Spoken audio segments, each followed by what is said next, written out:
প্রিয় দর্শক, চলে যাচ্ছি একটি পরোক্ষ সুখবর। পরোক্ষ সুখবরটা কি?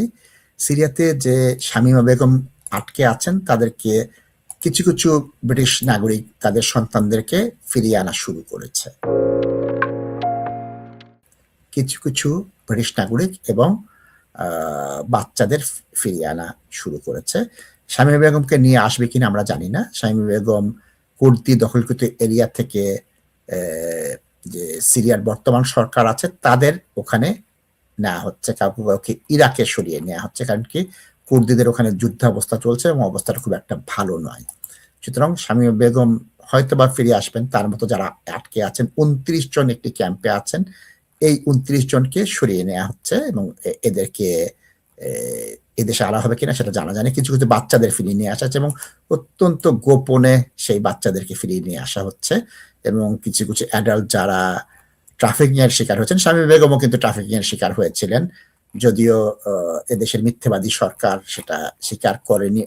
তার বয়স কম ছিল, তিনি অবশ্যই চাইল্ড ট্রাফিকিং এর শিকার।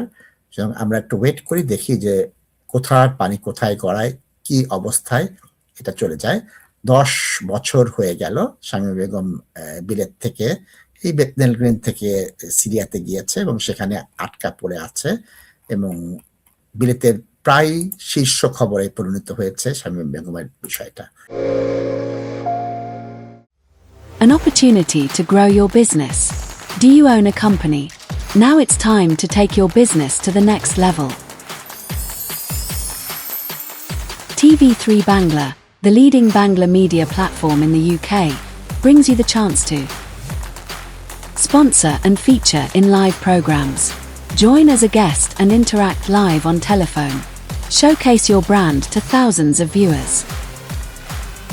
We can broadcast live from your office or even your home, not just in London, but all over the world.